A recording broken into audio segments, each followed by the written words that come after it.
Alrighty, welcome everyone to our VAST customer training webinar. Today we're going to be talking about analytics and performance and troubleshooting, and this is part of our VAST admin training series. And so with that, I'll just make a few announcements. Number one, we will send the recording and the deck afterwards. You can use the chat to ask questions, and we have a team answering those live. And any questions beyond that, we can have as part of our Q&A at the end. And so we're really looking forward to this session. And with that, I'm going to hand it over to Phil Wagstrom to get us started. Morning, Kristen. Thank you. So welcome everybody to our webinar. Again, we're going to be talking today about VAST analytics and performance. So with that, let's just go delve right into this and we'll get going. Let me share out my screen here and we will get started. That one and use it. Okay. So let's talk about VAST analytics and performance. This is going to give us a quick overview of what kind of analytics we have, what kind of details we have, as well as some other features and what to look for, when you've got those typical day-to-day administrative things that you want to go through and solve. Who possibly moved a file, where did a file go to, who deleted a file. I've got a performance issue due to a user. Well, which user is it? How can I go through and limit that user from using bandwidth and control their access to the system. So with that, let's kind of get started here. We do have the Cosmos Labs. The Cosmos Labs are out there. These are basically going to be available to anyone that wants to log in for that. Kristen will provide some details on those in a minute as to how to go through and access and log in those. But that'll give you the ability to go through and log in and access a live VAST system and see some of the analytics in real time. So let's talk about leveraging the VAST analytics.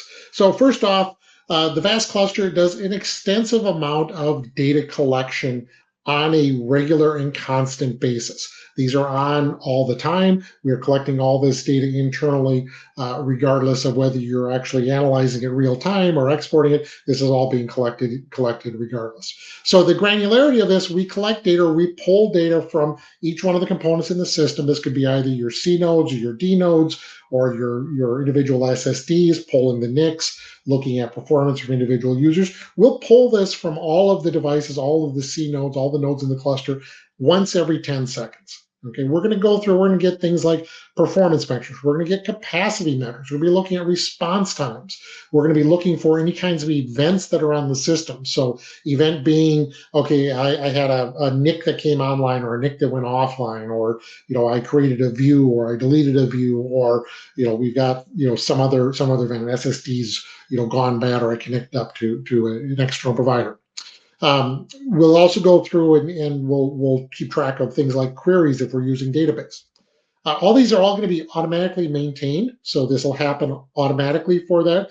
And we'll keep these, we'll be able to go through and we'll export these out. And you can look at this data in a couple different ways, and either be available via the API calls, can be available via the VAST VMS GUI, can be available via the VCLI command, or it could be available via a Prometheus exporter, such that you can go through and you can export this data out to other types of analytic tools that you might have in your environment, typically something like Grafana or some other performance monitoring tool that you have out there.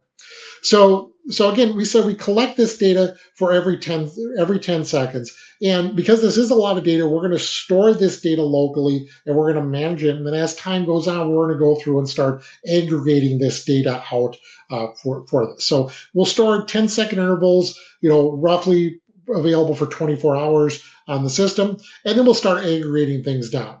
Once we get past 1 day, then we'll start keeping 5-minute aggregated samples. We'll keep those at that granularity for about 1 week. Once we get past that 1 week mark, we'll start averaging those out into hourly intervals. We'll hold that for 1 month, and then after 1 month, it's going to be basically daily aggregated samples on all this information going out for 1 year. And again, this is what we're keeping locally on the cluster. If you want to maintain those for a longer period of time, you can go through and you can export those off on the system, again, using a Prometheus exporter or some other polling mechanism to go through and get that data and store it off the platform for a period length of time. So this is kind of an example again of the dashboard. If you've logged into the VAST clusters before, this is going to be your initial dashboard that you'll see, and you'll see some of the examples of this analytics that we have. Now, this dashboard here that we're showing really doesn't give us a lot of history with it. It gives us more current state, where we'll see things like our capacity, we'll see our performance for this. It'll default to active I/O performance, but you could change this to say, hey, I want to look just at replication, I want to look at other things. And then along with this too, you'll see other basic performance metrics for the platform as a whole, or for the cluster as a whole for this. So we'll see our throughput and IOPS across the cluster, and then our read bandwidth and write bandwidth, breaking things down there. The IOs per second for our IOPS, both in reads and writes, and then latency on the cluster as well. This gives you just a quick view saying, hey, what's going on? Is this cluster busy? Is it mostly idle? Goes on from there. So within the platform itself, we basically have these 4 main tools that we typically will go through and look at for getting performance or getting reporting off the system. So these ones here are going to be data flow. So we'll demonstrate what data flow is here in a little bit, but it's going to be kind of exploratory. You're trying to see what's going on in the system, who's using the most bandwidth, or you're trying to do a quick look as to you've got a noisy neighbor, you want to see who the user is that's doing that. And vast clusters can be very large. You can have a lot of clients, a lot of users accessing data. So data flow gives us that ability to simplify things, but it doesn't give us a lot of in-depth detail as to the types of IOs they're doing. So it's really good for just that first step for exploring and seeing what's going on in the system. We also have top actors. So this is going to be under the analytics screen. Top actors, again, is going to be exploratory as well. You'll be able to dig into it a little bit more for that, but you'll be able to see who the top users are in a much more apparent list. If you want to go much deeper, then you have the in-depth analytics. This is where we can start digging down to the total I/O being used by a user, the total I/O being used on a view. What is the performance of a particular C node or a particular VIP? This will go all the way down even to the level of looking at individual SSDs or looking at individual SCM devices. For that, we can go very, very deep on these if we choose to go through and do this. If we wanted to go deeper and have some additional further debug metrics, which on a day-to-day basis are not used, some of these in-depth debug metrics might have an additional performance impact, so they're not on by default, but we can turn those on if we're looking at specific issues for that. Very, very uncommon to have to go to that level, but they are there. And then finally, we've got the capacity metrics for this. So again, capacity here for this is going to be, will give us, we'll be able to go through and look at how the data is being stored, what kind of dedupe ratios we're getting, data compression rates and things like that. And we can dig into those into whatever depth we need to go through with that. And then actually, there are 2 other ones on here. These are not turned on by default, but we'll talk about them here. There's also the VAST catalog for querying the element store itself, and then audit logging as well, which gives us different levels of detail for that. So again, let's talk about data flow here. So this is kind of an example of what your data flow screen looks like. Your data flow screen is going to be, again, kind of that first step to go through and look at a system, see what's going on with the system. You have here your list of users for this, so the users that are actively accessing the system. You have a list of hosts that we are currently looking at seeing I/O coming from. And we're able to go through, and we'll present this out where we have, a user might be connected up to one host or multiple hosts. It talks about which VIP pool we are currently accessing. So it could either be a VIP pool, it could be an IP address for this. You can change how you want to have that presented for this. Then it will go from the VIP pool to which C node to see maybe where there's a busy C node on there, and then down to the individual views. So it gives us a lot of data, very, very quickly, very, very simply. We can go through and isolate on any one of these. And the nice thing is that looking at any one of this, we can see, there's a little bar here, and this bar will give us an idea saying, okay, out of all the I/O that I see for this column here, how much is being consumed by this component. Is it this user using the most? Is it this host doing the most I/O? Is it this view that's got the most I/O? So very, very quick view into the system as to what we have, what we're seeing.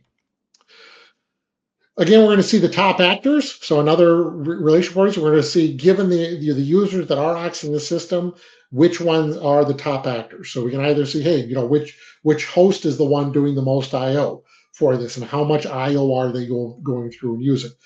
Which host is it coming from? Which VIP pools? Which views are being used? We can look at any one of those here in a little different way. Look at relative to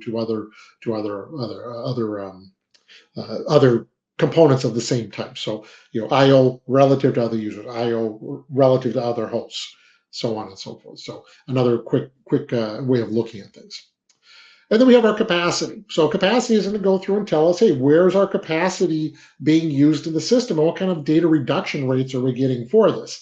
So this does, we can go through and look at this and dig down to see, not only, where most of our space is being utilized for this, but what the data reduction is on any one of those there. It'll show us both physical and logical capacity, and we can dig down and see it folder by folder. This doesn't go down to the file system level. It's not a file browser by any means. It goes through and gives you the capacity based on a folder or directory by directory basis for that. And we'll talk about that a little bit more here as we go forward. And then again, going in, if you want to go real deep, we can go very, very deep down into the vast analytics. Again, these are all analytics here that are turned on by default within the cluster. We are capturing these in 10-second increments. And we can go through and we can look at any one of these components here, or we can define some custom analytics where we want to look at a couple different things together.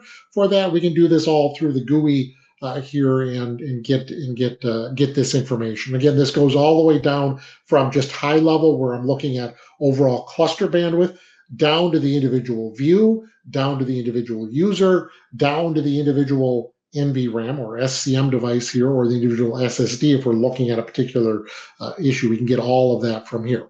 And again, if we want to export this out for some other analysis by external sources, we can use Prometheus Exporter built into VAST to go through and export this out into other utilities like Grafana to take a look and see those and store those for longer time, or have other ones consumed without actually having to log into the platform to get that. We have also the VAST catalog. So the VAST catalog is an additional feature that can be turned on for this. It's not on by default, but it can be turned on. And what the VAST catalog does is that it goes through and takes periodic snapshots of the metadata within the element store. And this metadata is going to be basically all the files, directories, objects you have on there. We can optionally have it snapshot the entire element store along with it, with that. But typically, we'll just do the metadata portion of it, and we'll take that, do some analysis, load it into a database that we can go through and we can then query. So I can go through and say, hey, I want to find all the files that are owned by this user. I want to find all the files that are greater than 500 megabytes, and haven't been touched for 6 months. For that, we can go through and do those kind of scans for this without having to go through and rely on things like a find command. Which a find command is perfectly fine and dandy to go through and utilize. We talk about small data sets, but when you start talking about data sets or the entirety of the element store, if you've got a data set that has 5 million files or 5 billion files or whatever large number you're looking for, it can take a significant amount of time for a find command to go through and do that. The VAST catalog takes those kind of queries and reduces them down to mere seconds or less. So it's a very powerful tool. And then there's also the VAST audit log. So the VAST audit log allows us to go through and turn on auditing for different types of queries, different types of activity on the system. We can control what kind of depth we want to have, what protocols we want to go through and audit, and we can go through and we can query that data to look for certain types of activity. Say, I want to see, when a file was deleted or who was doing this kind of I/O, or things like just give me a summary of how much I/O was done over NFS for that. So these can be stored. This audit data can be stored again either within a VAST database, for that, or it could be optionally stored as JSON files if you prefer to go through and do that. There's some granularity, granularity and data differences as to what gets can be recorded in the JSON file versus what gets stored in the VAST database portion, but those are configurable for this. Now, the VAST audit log itself is not turned on by default, or the VAST auditing is not turned on by default, because that does put a bit of overhead, because we have to start not only looking at the IO, we have to look at the type of IO and gather that data. So it's not on by default, but you can go through and turn it on for any file systems you want. Set defaults, turn on for certain file systems and not for other ones, or certain views there. You can set that for as you wish. So moving on here, let's talk just generally about some of the performance monitoring capabilities that we have for the cluster here. So we're talking about performance monitoring. Let's look at how we go through and monitor things and what some of the event notifications are that we have within, and how we go through and do some setup of those here. So first off, in terms of notifications, we've got various different ways we can go through and do notifications for users. The standard one that's around is simple email. So you can go through, have the VAST cluster go through and notify an administrator if there is a problem or if there is an event that's going on there. So very simple. You go into the administration tab, or go into the VMS tab, go into notifications, and you can go through and set this up here, and we'll send an email. There's an event, we'll send you an email saying, hey, there's been an event on this system.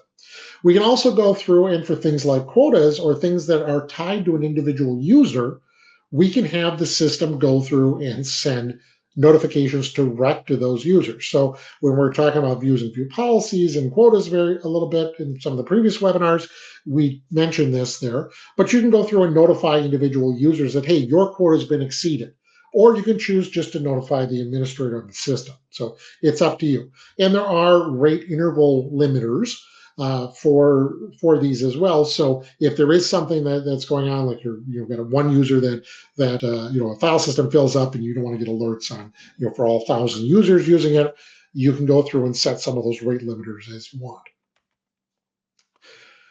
We also do support things like syslog logging or our syslog logging if you want to put these out to Splunk or something like that for those. So you can go through and you can audit out some of these events that are happening on the system. This would be all the alerts, but also we can include some additional things like the VMS activities. So somebody logs into VMS, somebody does some activity on VMS, deletes a view, creates a view policy, things like that. We can audit all those, but we can also add in other things too, like, we want to audit shell access. So this would be a user logging into one of the C nodes. We want to audit that as well. So we can put that in there to say, hey, I want to audit that, send that out along with the syslog logs for it. And also with that, within each one of the C nodes and the D nodes that are out there, there is IPMI. That is a different connection for those. For that, we can audit those as well. So we can set that up as another notification method for these here. We do also support customizable webhooks. So the webhook setup is really going to be per event, but you can define what type of webhooks you want for this, what kind of data you want to send out from the system. So we can define your custom webhook for this, what you want to have that webhook upload when it does, where you want to have that go to when those types of events happen.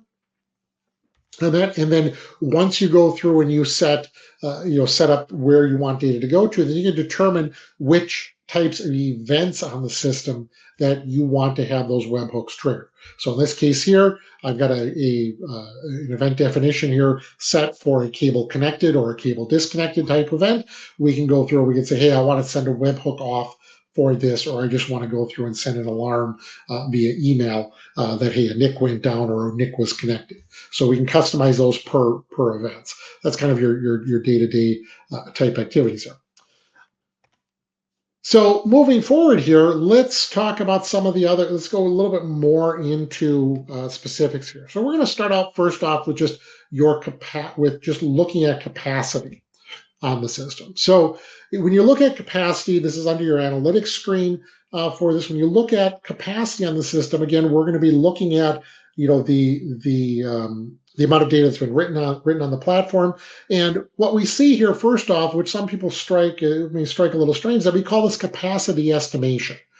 Because capacity estimation on VAST, it is going to depend upon a couple different things. The capacity that we are reporting is not going to be real time, in the sense that I write a file out and then that file is immediately going to be reflected in the capacity. The capacity calculations that are done do take time, so they're always going to be lagging a bit. So it's not real time in that sense for it.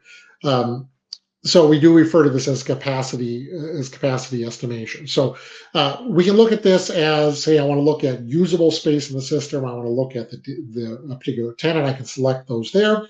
But let's break down what we see for this to get a state of the system, because when we're talking about capacity, there's a couple different ways of looking at it. So first off is logical capacity. Logical capacity is going to be really how much raw data has a client written.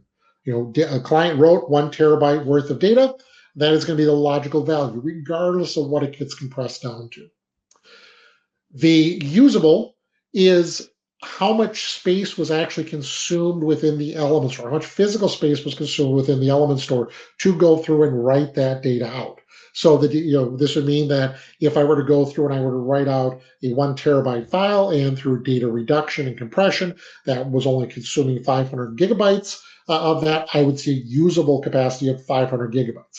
Now, this usable is going to also include things like the overhead for the erasure coding and things there. So it will contain all that, but it's going to say this is how much space is going to be on there.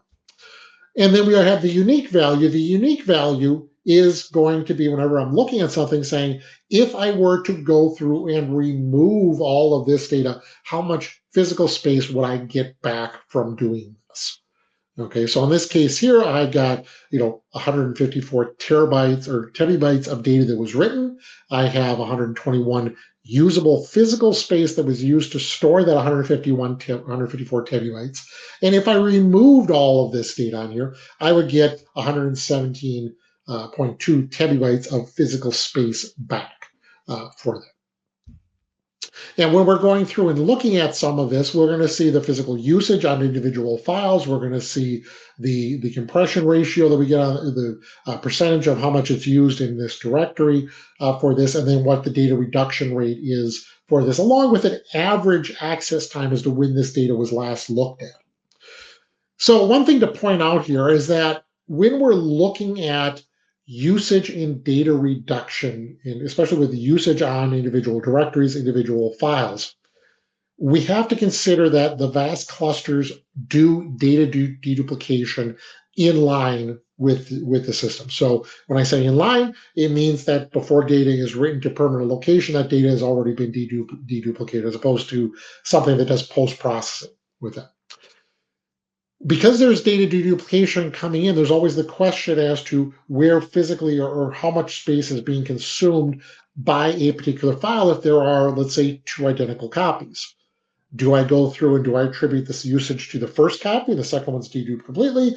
Do I do something where it's 50-50? Do I go through and, how do we go through and handle that for that? And what VAST goes through and does is that whenever we're looking at the data reduction rates and the usage rates for a particular file, we are going to go through and account for a portion. So I guess the best way to go through and describe this is that when we have 2 different files that dedupe together. So let's say I write 2 identical 1 terabyte files. They don't compress, just for simplicity's sake. What will I see for physical usage on the disk? Well, because the files dedupe together, even though there's 2 1 terabyte files, they dedupe together and store, are using 1 terabyte of physical space. When we look at the usage value of those, the usage value for each one of those is going to basically have 500 gigabytes of space accounted for each one. So we'll see 2 1 terabyte files, but they're only using 500 gigabytes. If a third file is written out, a third identical file is written out, it's going to be all the files are going to see their usage rates actually go down, because we're going to go through and attribute those 1/3 to each one. for that. So when we're looking at usage values and things like that, take that into account. Is that with data with deduplication, it does kind of muddy the water sometimes with that, because again, we're going to go through, depending on how much data is reduced by deduplication, we're going to apply a portion of that to each one of the files. So it is one thing you may see is that, again, if I have those two copies there, each showing 500 gigabytes, and I remove one of the copies, suddenly that one file that was consuming 500 gigabytes is now going to show consuming 1 terabyte. Again, assuming there's no data reduction from other methods like compression or so on and so forth. So just one thing to go through and point out, because it does tend to be a point of confusion, or at least a point of questions for this. But we can go through and we can dig through any one of these here and dig down to get information as to where these are. Now, for an example, I always want to point out here that even though there is a lot of data written out on these files, and we're getting what look like relatively poor data reduction rates on here, this is not the situation. This system that these are taken from is a lab system where we do purposely have tools that go through and generate data that is not reducible, can't be compressed or anything like that. So we're going to see consistently, at least in a lot of cases with our lab systems, a one-to-one ratio with that. Real life, your data there, you're getting much better compression. So again, another method here. Again, we already talked about this a little bit, but we're talking about data flow. Again, data flow is going to be looking at a system live. We're going to be able to see, the I/O for a user. We can isolate any one of these to say, hey, I want to look at the I/O for a user, regardless of what host they're accessing it from. We're going to see, I/O done by a particular host, regardless of which user it's doing. I/O going through a particular VIP or VIP pool, I/O going to a C node, and we can go through and not only look at this live on a system, but we can also go through and filter this back and forth to say, hey, I want to look at this at a history. I want to see what happened, yesterday or a week ago or something like that. Again, with data flow here, looking at this live on a system, it is going to be subject to the granularity constraints that we have. So once you get past 1 day, we're going to start seeing that granularity a little coarser and coarser as time goes on. And then with this too, whenever I'm looking at one particular column here, we're going to see this colored bar under any one of these, which tells us where this I/O is coming from, who is doing it, and basically in relation to all the I/O that's going on for these. This should be, if it's the user's doing 100% of the I/O, or this one's doing 100% of the I/O or most of it, that bar is going to be complete. If it's 50-50, it's going to be something more like this for that. So it is going to be relative to that. So it gives you a very quick view as to what's going on. I can go through and I can look at, if I hover over any one of these entries here, I can see how much I/O is going on for this user and kind of what they're trying to do. So I can see that for this particular user here, they're doing 21 metadata IOPS on the system at the time. They're also going through and doing, not really a lot of data I/O here. This is kind of their latency here. We may see if they're doing database scans, if this is a vast database user, we'll see what their I/O is for database as well. So we're looking at that, get some details off. So let's dig into a little bit of demonstration here for this. Let's look at a live system and see what's going on. So let me go through. I'm going to fire off a workload in the background here for this to kind of get some things started for this. And we're going to see here for this particular cluster, as we're looking at it, that, okay, we've got some I/O on here. Now, as this workload ramps up here, it's going to take a few seconds here to ramp up, but we're going to start seeing the I/O on this system start to increase.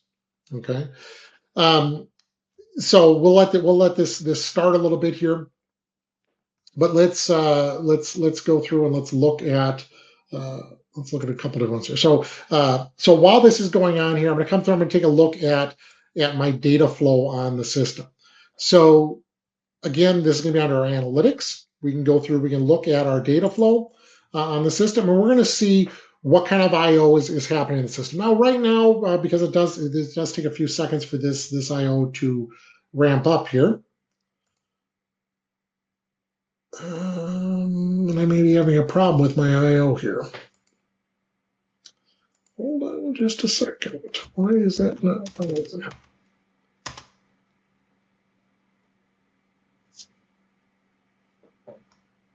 I love live demos. Okay, we'll see if this starts here. Otherwise, I'm gonna have to try a different host. So we'll have this IO running on here. We're gonna see in this, I can go through and dig into any one of these here. And I can see that, hey, for IO here, this is the user doing this. And hopefully my tool starts. We will get this out of it. Let me start up another workload here.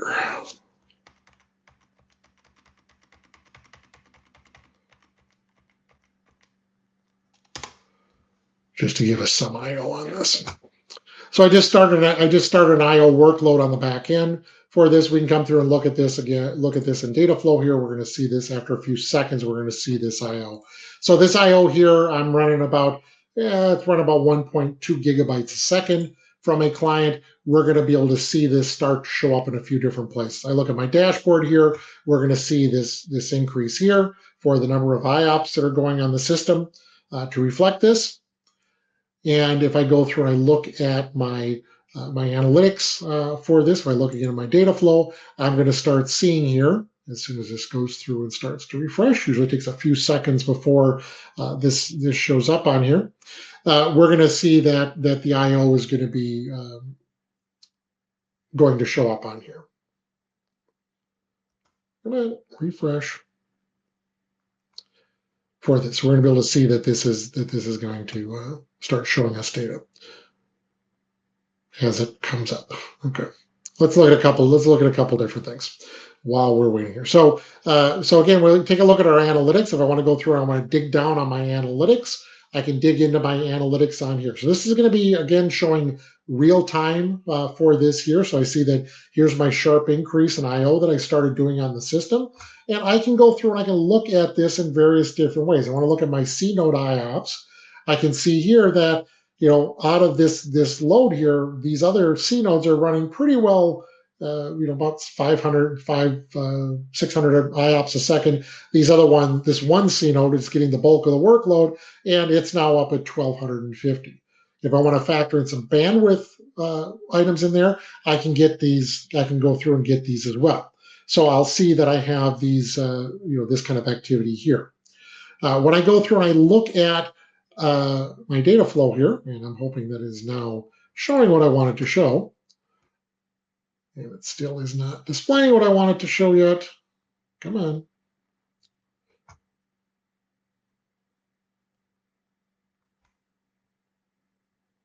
There we go. So I'm going to see here for my data flow, I'm going to see, my user coming on here doing this type of IO. And I can look at this and say, hey, here's the kind of activity I have going on the system. My one user is doing all of this IO. I can see if I want to isolate this user down, I can see very, very quickly that kind of the flow here is that my user is coming from here. It's coming from this host in particular. It is coming, this IO is coming to this particular VIP pool on this particular C node, and it's being all done to this particular view or this particular file system. So I can very rapidly get some information very, very quickly for this. Now, if my IO will start as it should, again, my script that I was running did not want to go through and kick off. I don't isolate those flows, clear isolation on that. And I apologize, my workflow that gives me a lot of IO on the system doesn't want to seem to fire off. So we'll see, but we'll see things here. So I can see any other IO that's going on in the system. The analytics for this. So let's look at a couple problems here, a couple things that we might want to go through and do. Let's say in this case here that, hey, this IO here, I'm doing this IO, it's affecting other types of users. I've got users complaining, saying, hey, somebody's hogging all the bandwidth that shouldn't be, or there's a rogue job that's running, and I want to go through and I want to isolate I want to go through and isolate that user or prevent that individual user from generating all that much IO or throttle them in some other way. So I can come in here, I can look at this and say, hey, this user, I see here, it's fairly obvious that I'm the user going through and causing this. If I want to go through and throttle this, we can go through and do this very, very easily. Now I can look at a few other things here. If I go through and look at top actors on this, look at individual users, I'm going to see right now that, hey, my user here is doing much more IO than any other user that is out there for it. So I did, definitely I'm the one doing the most IO for this. So we want to go through and we want to throttle my user to prevent myself from doing that. So if I want to go through and do that, we can use this through doing quality of service. So quality of service is something that is defined with this. We can go through and set this. We got QoS policies that are on here, and our QoS policies can be defined in a couple different ways. So I can have QoS policies that can be defined either by a view or can be defined on an individual user. And I can set whatever kind of bandwidth limits I want for I/O, make them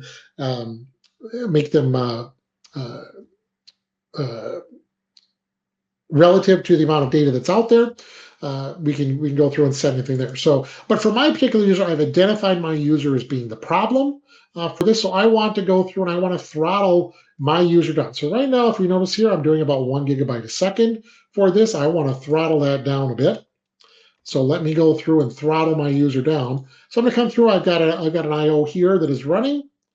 I'm going to go through. I've got a quality of service policy that's running here. It's basically going to go through. It's going to limit any user here to 100%, 100 megabytes read or write bandwidth for this, or combined 100 megabytes read or write bandwidth. So I've already applied it to one user here. I'm going to go through. I'm going to apply it to my user as well. So I need to specify the tenant that this is running in. So I'm a part of this tenant, but I'm going to go through and look at my user ID here, find my user, add that user, and click update. And what I'm going to see is that you notice here the IOPS immediately start dropping down to this. So it is applied immediately to this user, very, very, very quickly. I've eliminated that problem. Everything goes back to normal for people doing I/O. Now, this particular session is only doing reads or writes. If I was doing reads and writes at the same time, I'd have more because that's what I set my limit to. But if this is all done, everything is good, I want to be able to restore that user. All I need to go through and do is come down here, take my user out of that. I can remove that quality of service thing there. I can see these IOs going back up. And what I'll be able to see here is that if I go through and I look at my analytics for this, look for my analytics here, or look at my users here, I'm going to see here that, at least in this case, because I had no other IO going on, I see that noticeable drop off in IO when I put my user under it, throttle them and then brought them back up. Okay, so we can look at things at various different ways for this. Again, we'll take a look at data flow and see whether data flow, my job is not kicking off, so I don't have any other users there. But that's one example there on how we can go through and make use of it to kind of answer those questions. So another type of thing which we use the analytics for a little bit is we can make use of auditing. So within the VAST cluster, I do have auditing turned on, and where we have auditing set up is I can go through, we can set the default auditing for a particular platform, and I can set some audit baselines. So in this case here, I'm saying I'm not keeping the audit logs for very long. I'm only keeping them for 12 hours. I'm saving them to the VAST database. And I'm going to come in here and I'll be able to look at the baseline settings here. So I'm actually auditing quite a bit for this, but I want to go through and look at these audit logs. So let's say a user comes to me and says, hey, I was looking for this file. I had a file sitting in my directory that is no longer there. Let's say I had a file. Let's see if I've got it in my history here for this. Can I put in my history or not? Maybe I don't. I had a file called cheese.txt. And cheese.txt, when I go through and I look for it now, it's no longer there. Somebody deleted my file, moved my file. What happened to that? What happened to that data? Well, I got auditing turned on. I can go through, I can look at the audit logs and find that information. So this would be under database. I can go through and look at the audit logs here, and I can locate that information very, very quickly. So let's say I want to go through and I want to do a query against this. Let's say I want to say, hey, which user group went through and did a query here against this.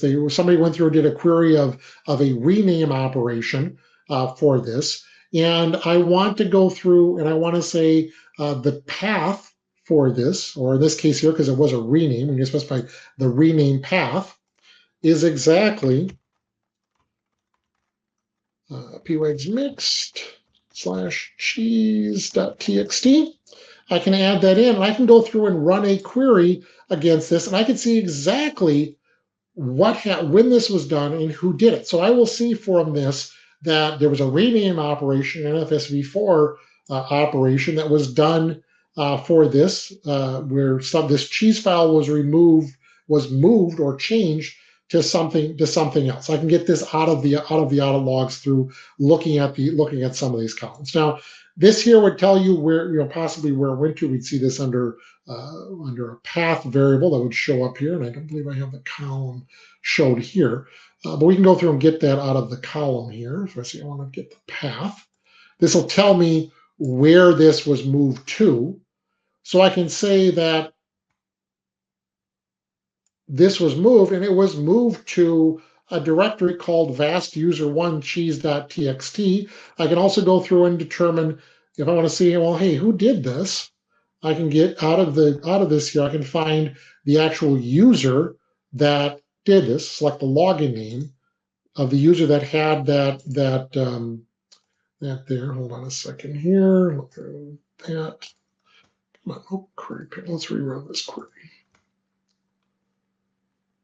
So I'd be able to get that information there. So I could pull that from this here. But another way of doing it is that if I was going through and I had, let's say, this is a database, we can go through and make use of an external query engine, like let's say Trino, to go through. I can write these kind of transactions here like this, where I'm going to go through, I'm looking this up, I'm looking for a rename operation here against this from NFSv4. I can go through and run this against the cluster, and within a few seconds, I will get a response back that will give me that information. I'm looking for the time something was done, what the user there was, where they did it from, where they moved it from, what they moved to, and I see in here that I'm going to say is that, hey, this was moved by vastuser1, moved from here, and moved to that. So I can determine from the audit logs very quickly where things were done, were taken from.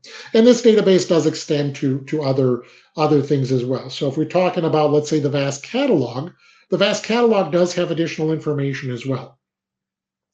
So VAST catalog, I can go through and I can do queries of the same type from the GUI to say, hey, I want to look for, I want to go through and I want to see all the files that are in here, and I want to go through and write my queries this way. Let's say I want to look for a file that has a particular name, or I want to look for files that are owned by a particular user. I can write those kind of queries here. Again, if I want to go through and I want to do this from an external query engine here for this, I can go through and I can run those types of queries as well. So let's say I want to know what are the top users giving me the space that are running or consuming space on the catalog right now. So I'm going to say I want to get the owner name of the file, I want to get the sum of all their files here, and I want to go through and I want to order this by group, and I want to get the top 20 ones. I can run this query, and this query is going to go through, this is running against the VAST catalog real time. If you think about what needs to be done, it's got to go through and look at all the views, got to look at all the element store information in there, and it's going to go through and run and get that information from that. Hopefully it's going to come back in relatively quick order. For this, always going through and running these live on a demo is always fun. But it's going to go through and be able to get all that information quickly and give us a response back with, hey, these are the users that are using the system. These are the top users that are using the system. So we can see what is happening on it. And of course, this is going to go through and take time for some reason. Again, always love live demos with this. But I can also go through and get things, say I want to look at the top 20 users of space because I'm going to look at the top directories. I can get total file counts, 10 largest files, things like that. We can write these kind of SQL queries and get this data out there. So those are some of the different things we can do that. As an example of what data can be presented out, again, we do have a Prometheus exporter that can be configured. This can be accessed from the API to go through and export this data out. And this kind of data can be exported out to a to a external like Grafana instance here. And this here is the kind of the example as to what we had going on before. So this is taking the data from this same cluster, looking at it from Grafana, looking at it from different. So I go through and look at my statistics per particular user here, where I'll see, these are the users that are going through and using this. And this data here, let's see our users here. Based on this, so we'll be able to get that kind of data out from here. So very powerful stuff, very, very powerful things we can use. We can use some of the audit information as well. So I can say, hey, these are the types of activities that were done on the system here, the amount of data read or written by a particular protocol, or total data read or written. We can all extract that from there. So very, very powerful for that. I'm wondering why my queries, my query did come back there. So my query did come back here. Took a little longer than I would expect. We'll have to see why that was. But this tells me here, these are the top 20 users on the system based on the amount of space that they're running. So I see that, hey, the vast data user is using that. Mr. John Gorski is using quite a bit. James McCarrick is. I'm using quite a bit here. But if you think about the type of queries that would have to be done to go through and troll the entirety of the file system, the entirety of the element store across all the usage types that you're out there, that could be quite complex. Very simple, very easy to go through and do this via an SQL type query. So pretty powerful stuff. So with that gave you a quick overview as to what we can do with the vast analytics and the data that we have and what we're using here. So with that, I'm going to go through and I'm going to turn it over to my colleague, Jeff, who's going to talk a bit about he's going to go through and start talking about some of the troubleshooting process. Jeff is with our computer support or our customer success organization. So Jeff, hi, Phil. Can you hear me? I can hear you. Yes, I can. Hold on just a second. Let me get to the right slide here. Okay. All right. Okay. Great. Thank you very much, Phil. So today we're going to talk about troubleshooting, and we can go to the next slide. That'll give us the sort of the agenda that we'll go through with troubleshooting. With most troubleshooting, most products, there's some really generic, basic first level things that we're going to do, and then we'll get into some very, very specific things that we can do, run, collect on the vast system to go over. We'll start with just talking about making sure it's in a ticket. We'll go through proper case framing, and I'll explain each of these as we dig deeper into them. Then we'll evaluate sort of the current state of the system, look at how we can collect some logs, and look at doing some problem isolation. Next slide. So starting with a ticket.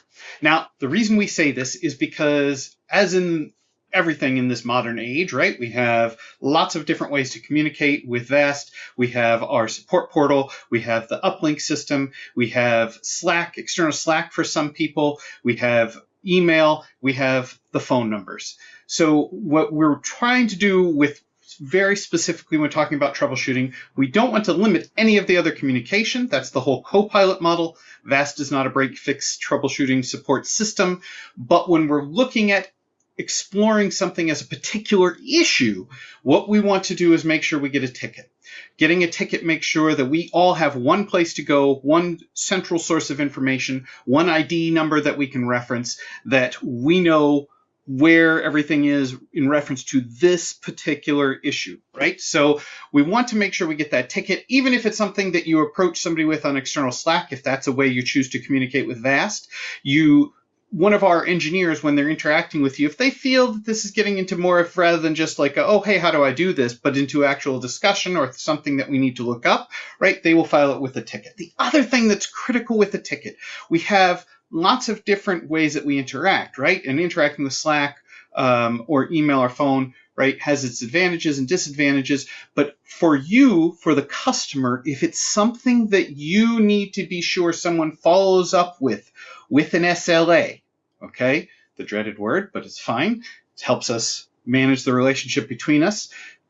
If you want to make sure somebody follows up with that in a timely fashion, make sure it's in a ticket, right? If you post something at 2 o'clock at night on a Saturday and it's a I woke up in the middle of the night and I just had to text this, right? Okay, somebody will see that, they will get back to that. But if it's something going on with the system or something you need investigated and you need an answer in a timely fashion, make sure we've got a ticket, right? Because if we have that ticket, the clock starts, we know that it's something serious that needs a response within a specific time period.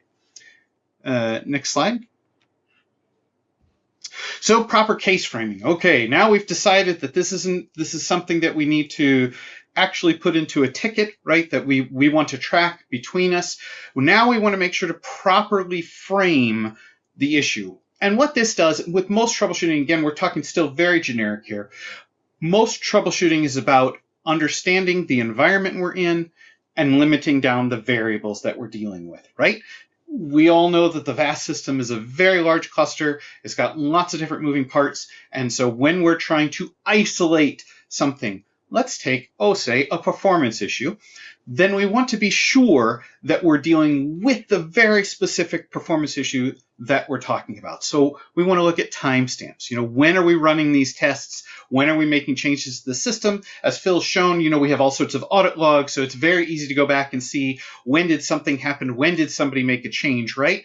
But it's still good when you're putting it into the ticket to say, hey, we were testing this at this amount of time. We can say which client we're coming from. We can say what the business impact is, right? Sometimes we're testing things because we're going to deploy some new system soon, right? So the business impact isn't that everybody performing such and such operation is down now, but it's critical. We're launching this service on a Monday, and we need the performance to be X, Y, and Z by then, right? Putting the business impact into the case is critical to helping us understand what we're looking at, when we need to get a response. Is this something that we're investigating and we can come up with, an answer from engineering in a couple days, or is this something we need a mitigation tomorrow? We can come up with the final answer once we get that, but we need to mitigate it right now, right? So that's the business impact.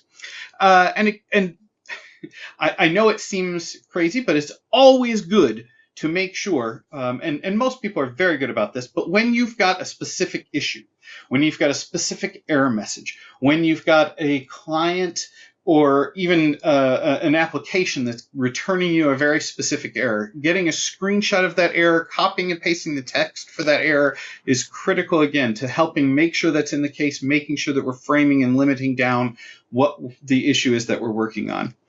And then frequency of impact is just, is it happening every time? If we run the same test 3 times, the first time it takes a long time, the next 2 times it's much shorter.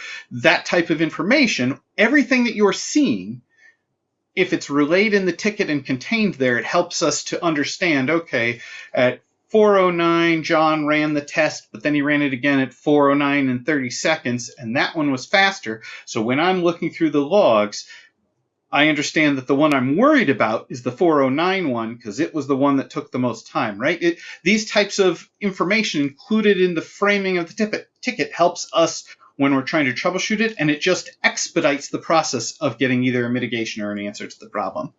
And lastly, any specifics about the client, the protocol, the VIP pool, a lot of the things that Phil was showing in the diagrams, where you can see the data flowing through the system, right? And you can see which VIP pools and see which user. Any of those additional details are fantastic to include in a case. Next slide. Now, evaluating the current states. Now we get to the juicy bits, right? So now we're talking about things that you guys can do. And again, we want all. I know I'm reiterating it, but that's the whole point on communication, right? Repeat, repeat, repeat. So putting any of this stuff in a ticket is fantastic. We have some of these commands. I'm not sure if anybody will have run them, but on the CLI, we have a program called Clush. And what Clush will do is allow the system to go out and talk to all of the nodes in the system. You can give it specifics. If you use the -A option, as we're talking about here, it will get all the nodes. You can limit it down so it does either just C nodes or D nodes. But anyway, the Clush command, when you run something like clush-a uptime, what it tells us is goes out to every system that's currently online, and it will report back to you the uptime as though that command were run on the CLI of each individual system. So you'll run that command and you'll get some stuff back.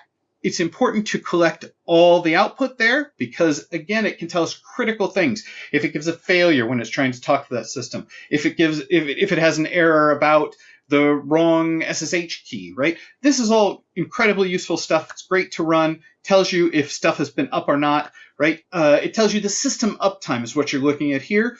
So when you're running commands like this, right, it's going to reach out to each of the systems. It's going to tell you the system uptime. So if you've seen that a C node has been having an issue and it's been cycling, right, you can see, well, the underlying hardware is still online, so I'm probably not dealing with a hardware issue. It may just be a software issue. Again, all great and useful information to include in case. We have some scripts that you can run called find VMS, find leader. These just tell us the IP addresses of those particular boxes at the same time.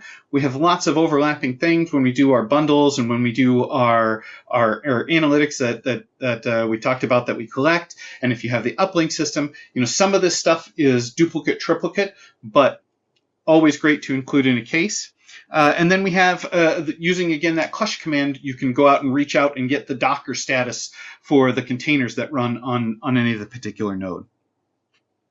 The next thing we want to look at is, look at very specific events or activities that are taking place on the cluster. You can look at in the vCLI, which sort of gives you a CLI interface to the VMS. You can run commands to look at what tasks are currently ongoing on the system. You can look on the Linux hosts and look in the messages files or look in the D message that shows you sort of the console output of what's going on for the system, usually more related to hardware type impacts. And you can look at the services list, right? See what all the services are that are running on the machine, see if anything's having a particular problem. And then also talking about just sort of checking the state of the hardware with some of these vCLI commands. You can look at the state of all of the disks in the system. And again, this is stuff that can be available either in uplink or in bundles. But if you don't have any of those, or if you feel it's critical and germane to the particular issue that you're facing, running this type of stuff, especially at the time that you're seeing the incidents and including it in a case, beautiful, critical, because these are the type of things that are snapshot type commands that let us know what was happening at a particular time. Next slide, please. And then just talking about collecting logs. And again, I'll just reiterate, we have multiple ways we can collect logs. We can sometimes, depending on your integration with some of our systems, we can request logs from the system. Customers can always go into the support section and generate their own bundles, get those uploaded to us. You can even do that from the CLI. Again, if you don't have GUI access, if you've just got an SSH, you can go into the vCLI and get it to generate a bundle. And again, the great thing about taking a bundle is if you're having a problem at a particular moment, right? And I'll say this even about the type of bundles. There's many types of bundles, but the debug bundle grabs sort of a collection of the what we call trace files, which is the memory files, everything that's going on in the system at any particular moment. If you run one of those debug bundles, again, you want to get in touch with support, but if you run one of those, it will grab, again, a snapshot of information in time. And that's something that even if it doesn't upload, if it's having problems uploading, or that you have to take the bundle, download it because of the nature of your site and security, and then provide it to us in a different manner via Slack, via SFDC, via the support portal. As long as we've taken it, it's the taking of the bundle that's critical because it grabs everything at that moment in time and it allows us to then go back and look at it, especially for things that happens on night, weekends, holidays. We're a 24/7 support organization. There is always somebody there to help you. If you've got a ticket, somebody will follow up on it. But if your site is not connected, if you've got security requirements that have you run in an isolated manner, grabbing these bundles, even if they don't get uploaded in the particular moment, grabs that information in the snapshot in time and allows us to look into it when we're able to actually take a look at it and see what's going on with the system. And then there's also some extra commands of you can look into some of the different files and systems and collect various different logging information about what's going on with the Docker containers and so on and so forth. I think that's about what I wanted to talk about. Next slide, I think, is that Problem isolation. So real quick, just the 5 second, again, we're just talking more about asking the different questions of framing where everything's at. Is it on the network? Is it a system issue? Is it a client issue? Just making sure to break it down there. All the different tests that you can do, and then let us know. Again, it's sort of like framing the case, but it's when you're dealing with a specific fault, you want to limit it down to the necessary components. The thing with troubleshooting is always, one, making sure to collect information, two, making sure to isolate out variables when you're trying to figure out what's going on. All right, excellent. Thanks, Jeff. We're getting close on time. Phil, I don't know if you've had a chance to review some of the questions that have come in, but we are going to go through any of those that haven't been answered. I did put a link in the chat for where you can register for our customer learning portal. And at that link, you will be able to not only access on-demand learning, but also recordings from this webinar, registrations for future webinars. We have an upcoming webinar on data catalog, which is going to be really exciting. And that will be our next one that we'll do in May. So with that, Phil, any thoughts as far as some of those questions that have come in? Sure, yeah. So the questions regarding examples of some of the log lines there, we can provide some of those. I don't have any handy right now to look at right off the top of the bat there. We can definitely go through and provide some of those there. The tool that I was using to generate the I/O for this is, at least for my local user, was a utility called LBencho. It is an available tool. It was written by Sven Bruner, who is one of our CTOs here at VAST. Does a very good job of generating various different workloads across NFS, SMB, S3 with that. So that's the tool that I was using there. Otherwise, all the other questions, I think it looks like they are all been resolved. Unless there's one that I missed there, but I think all of those have been answered. So, which is great. Awesome. Well, thank you all so much for joining us for this webinar, and we look forward to seeing you on the next one. You'll get an email with the recording and all of the invitations. Thank you so much. Thanks, folks. Have a good day. Thank you.